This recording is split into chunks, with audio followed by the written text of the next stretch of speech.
Ladies and gentlemen, welcome back. It's the third in the editions of the Rum Shot Diaries cuss out sessions. If you're new to all this and you're watching this on YouTube and you've clicked on it and you've seen there's some other videos to watch in the playlist, don't just watch this one. Go watch the other ones. We've done two so far. One on Shimron Hetmeyer, one on Darren Bravo.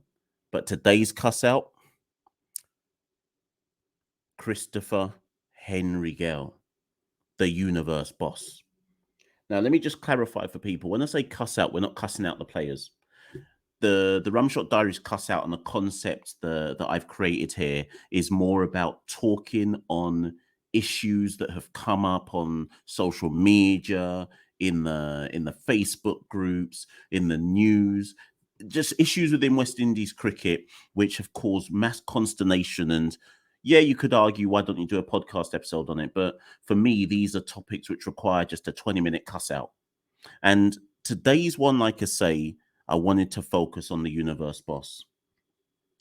Depending on who you talk to, and maybe I've got it wrong, but I would say that there is a significant groundswell of opinion that Chris Gayle should not be going to the T20 World Cup. There's a groundswell of opinion that he's too old to be in the West Indies team.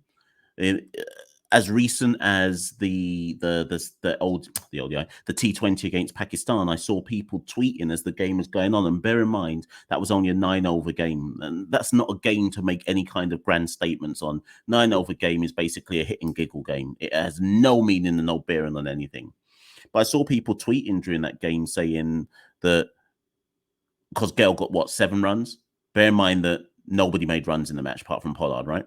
So Gayle made 7 runs, hit 1-6, I think 7 from 6 balls, and was out. And immediately people flocked onto the internet to say he's done. Why are West Indies still persisting with him? Why are they still persisting with him? Let me deal with you lot first and foremost. You see all that? Short-sightedness. And I say this to sports fans in general. If your attitude to sports is to make grand statements based on the immediacy of what you're seeing, you're not very serious. You're not a serious sports fan. And yes, you could say that those statements you're making are based on an assessment of data over time, but too much social media reaction to things is emotional immediacy. That's what I'm going to call it. Emotional immediacy and hot takes. Wanting to be the first to release a hot take and say this means this. But for me, and I'll accept what's going to come when I release this. But you're Jamaican, you're biased. Of course, you're saying Chris Gayle should stick around. There are Jamaicans who will say Chris Gayle should be done. So for me, it's not about being Jamaican. It's nothing to do with that. Let me explain. There's 2 different ways to approach this Chris Gayle thing. There's first and foremost the idea that Chris Gayle, to me, he's almost appreciated more outside of the West Indies than he is within the Caribbean itself. If you track Chris Gayle's career, and I'm going to just point out 3 different moments in time, and I could point out many, but I'm going to pick 3 different moments in time where Gayle has been either demonized within the Caribbean or written off. 2011, let's start there. Let's go there. Could have gone before, but let's go 2011. 2011, Hilary Beckles, for those who don't know him, you should know who Hilary Beckles is. And if you don't know who Hilary Beckles is, go on to Google immediately after this and go search him up. A fine scholar. But he did a keynote speech back in 2011 where he called Chris Gayle a Don. Only students of West Indies cricket will remember this incident. Over 10 years ago, he called Chris Gayle a Don. And he said that the West Indies Cricket Board needed to weed out the Dons out of cricket. Imagine that. You're referring to a cricket player as a Don, right? This all coincided with a period of time when Chris Gayle was starting to take advantage of the early shoots of T20 cricket.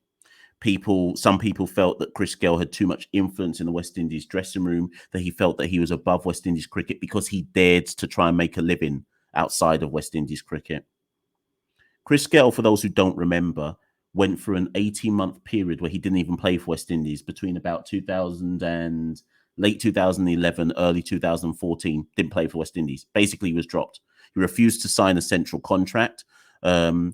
Effectively, he wanted to be a freelancer. He wanted to play for the West Indies, but have the right to play in T20 tournaments. It sounds mad to say stuff like this now, given where T20 cricket has reached.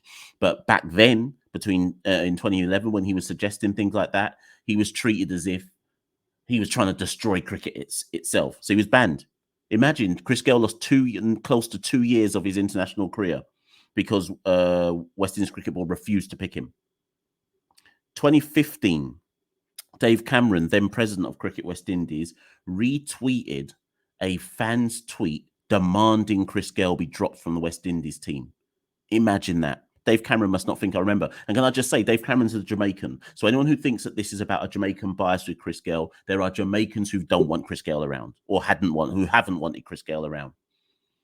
Imagine the president of Cricket West Indies retweeted out a fan saying drop Chris Gayle. Mad. 2019, at this time, Chris Gayle's 39 years old. People are saying that he shouldn't be anywhere near the West Indies ODI squad. They're demanding he doesn't go to the 2019 World Cup, saying he's past it, he's lost it, he can't do it anymore. He promptly gets picked for the England ODI series at the start of 2019, which caused huge uproar for some people. They couldn't believe he was still about. He promptly, if you don't know about the stats from that tour, I'd go and watch every single ODI of that tour and watch what Chris Gayle did at the age of 39 against what was the best ODI team in the world, who then went on to win, rightly so, the ODI World Cup later on that year. The point being that Chris Gayle has been written off again and again and again and again. Even now, I think I tweeted within the last week, I tweeted, Chris Gayle does not get the recognition he deserves. I made a bold claim. I said he's top five. He's in the top five West Indian batsmen we've ever had. I think some people thought when I said that I was only talking about Test cricket. When I tweeted that, what I meant was what this guy has done for the game, West Indies cricket, top five. His impact on the game, top five. Yes, we can't. It's hard to kind of correlate across different eras and different periods. So something like can you really compare a George Headley to a Chris Gayle? No, you can't, because it's different eras, it's different periods. But what I can say is Chris Gayle and his impact on cricket, his individual accolades, his records stand the test of time. Let me throw some stats at you lot to help you understand what Chris Gayle has done for West Indies cricket. Test matches. Over 100 test matches. Test match average, opening, I hasten to add, of 42. Let me repeat that again for those who don't want to take in what this guy has done. Test match average of 42 opening. There are only two players in West Indies cricket history who have more test match runs opening than him. And you know who it is. Gordon Greenidge and Desmond Haynes. Desmond Haynes' average, 42. Chris Gayle's average, 42. Desmond Haynes is about 100 more runs than Chris Gayle in Test cricket, but Desmond Haynes played 13 more Test matches than Chris Gayle. Sink that. I love to pause on these things. Just let that sink in. On top of that, Chris Gayle has 2 Test match triple centuries. 2, you know. 2. Chris Gayle is 8th in the list of Test match run getters in West Indies cricket. In that list of 8, he has played the least amount of Test matches other than Gary Sobers, and he's in the top 8. ODI cricket. Chris Gayle is the number 1 West Indian run scorer in ODI cricket. The number 1. 25 centuries, 54 half centuries, and he's got an ODI double century. Something that nobody even really recognised about Chris Gayle. In ODI cricket, he took 167 wickets at an average of 35. He wasn't even an all-rounder like that, but he still took 167 wickets at 35. T20 cricket. I was going to bring stats, but I shouldn't even have to, because when you say T20 cricket, if you don't recognise Chris Gayle as the GOAT of the game when it comes to T20 cricket, then you're probably biased. But just so people do know, T20 cricket around the world, he has 14,067 runs at an average of 37, at a strike rate of 146. The strike rate's more important. He's maintained a strike rate of 146 across his T20 career, whilst amassing 14,000 runs. The nearest person to him is so far away, it's not even worth talking about them. 22 T20 centuries, 87 T20 50s.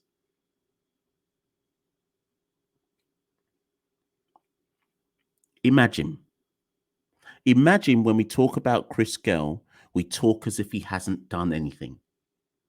We talk as if his contribution to West Indies cricket isn't out of this world across 3 formats of cricket.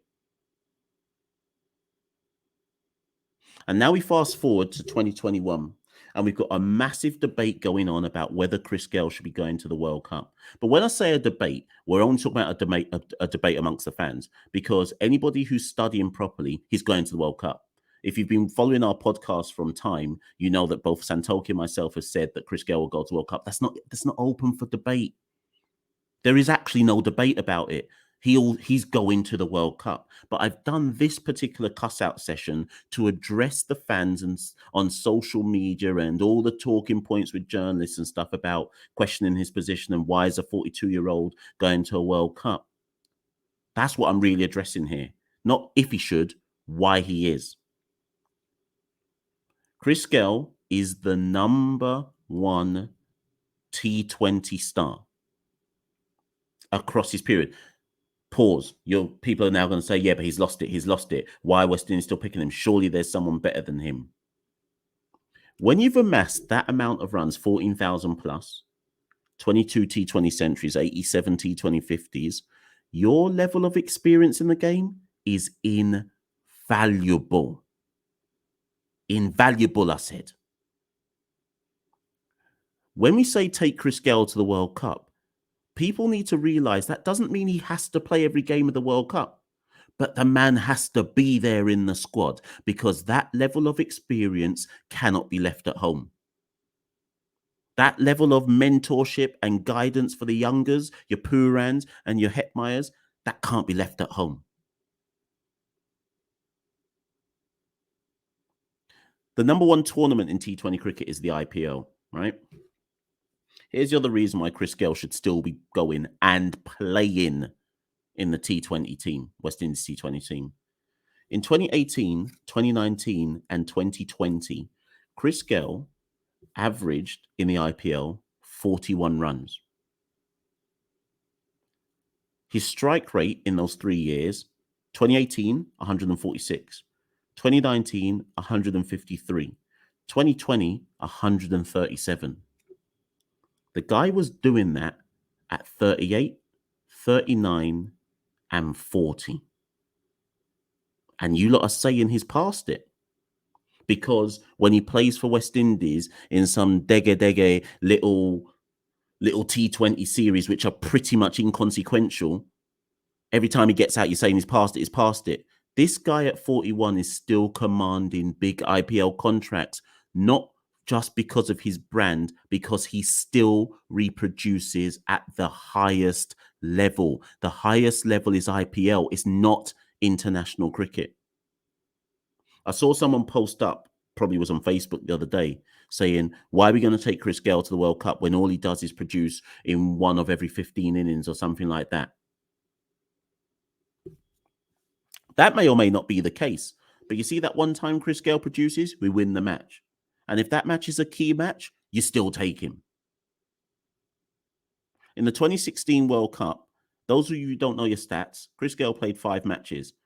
Tell me how many runs he made in that World Cup. Tell me how many matches he was key in. You'll be surprised. Some of you probably now Googling now, because you see, lots of you can't just call that data straight to hand. You have to go look for that data. Let me tell you the data. 2016 World Cup, Chris Gayle played 5 matches. He only batted 4 times. He made a century against England opening up. The next 3 matches, he scored 13 runs. Who won the World Cup, people? West Indies. Did Chris Gayle contribute? Yeah, in one of the matches, he contributed. We smashed England. He made a century. Did he contribute in any of the matches with the bat? No. Was he integral to us winning that World Cup? 1000% he was. I think what the problem with Chris Gayle is, I think he's held to a different metric. Because people have seen what we know is the GOAT in the T20 game. And I almost feel that because people have seen what he's done in the past, if he doesn't reproduce like that all the time, it's almost as if it's almost as if some people say, so what's his use then? But you know what? We take him for the 1 or 2 times that he does reproduce, and we take him for the experience that he can pass on to others. I think I went on a podcast the other day, What a Player. Look them up on YouTube. And the point I made to them, I was making it about all of our T20 stars, but this point stands for Gayle, and it stands for Pollard, it stands for Bravo, it stands for Dre Russ, it stands for Sunil Narayan if he makes himself available.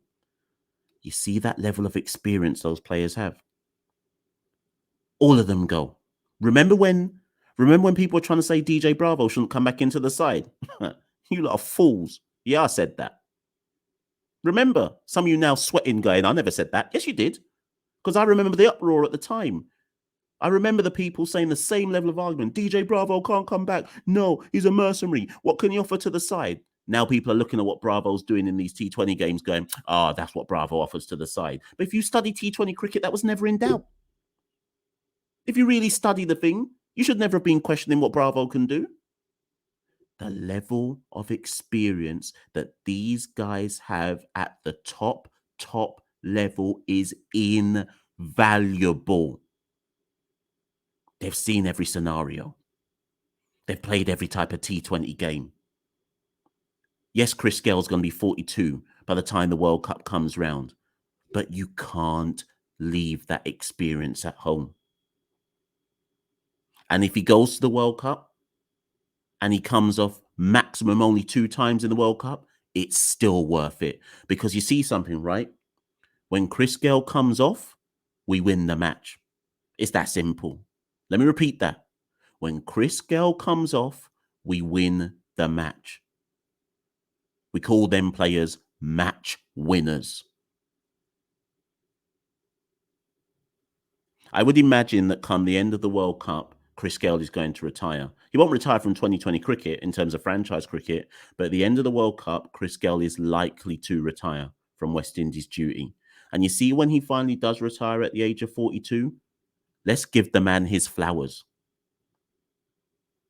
Stop judging Chris Gayle by almost like the rock star, unserious, jovial character that, yeah, he is probably in his personal life.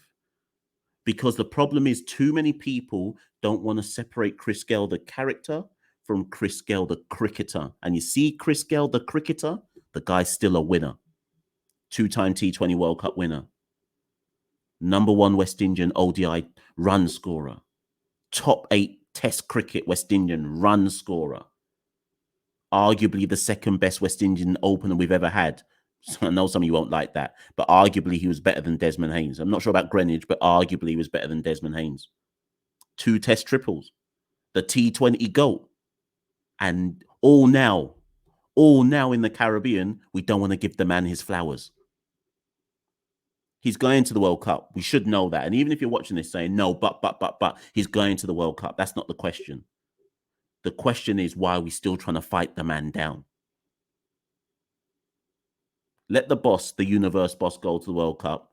Let him likely retire at the end of the World Cup. And when that retirement comes, let's look back at the service Chris gave to the game and let's actually recognize what he did for us. I've been Machel Hewitt. That's been the Rum Shot Diaries cuss out sessions. Comment below. You don't know what my style's like. I'm not here to win friends or anything like that. I'm just here to talk the talk, Comment below, like, dislike, send it to people to cuss me out. It's all good. because that's almost the point of the cuss out sessions. We take the difficult topics, we talk about them, and we go on a cuss out. Comment below, no matter what, no matter what you comment. If you've watched the Bravo video, if you've watched the Hetmeyer video, you'll see that I've always replied to the comments, no matter what you say. Share it with your peoples. Follow the Caribbean Cricket Podcast. The banners below, you can see it there. Follow us on Twitter, Instagram at Carib Cricket. Our website is www.caribbeancricketpodcast.com. And before I close off, let me just remind you, let me pinpoint you to one thing to look at. After, I think it was the third T20 against Australia, Gayle made 67 from 30 odd balls or something like that. And before the game, Pollard had come out, and I think Bravo had as well, and just said, listen, Gayle is basically, they confirmed Gayle's going to the World Cup, but more importantly than that, they basically bigged him up as much as they could and said, this guy is so important to our team. And there's a video, it's on the Windies Cricket website, where Gayle speaks to the whole dressing room. I would encourage everyone to go find that video and see Chris Gayle's speech to the dressing room. And when you're watching the speech, watch how everybody is looking at him. Chris Gayle wasn't doing the Chris Gayle jovial character personality thing that some of you have him down as. He was Chris Gayle, the cricketer, speaking to his teammates with a love for the Maroon. You could see the love he still has for representing the Maroon. 22 years this guy's represented the Maroon, and he's still got that passion and that love for it. Watch how the players responded to him, and watch the passion in his speech. And then tell me that Chris Gayle doesn't care, and that Chris Gayle shouldn't still be going to the World Cup to represent the West Indies. I'll be Machel St. Patrick Hewitt. That's been the Rum Shot Diaries cuss out sessions. Thank you, and good.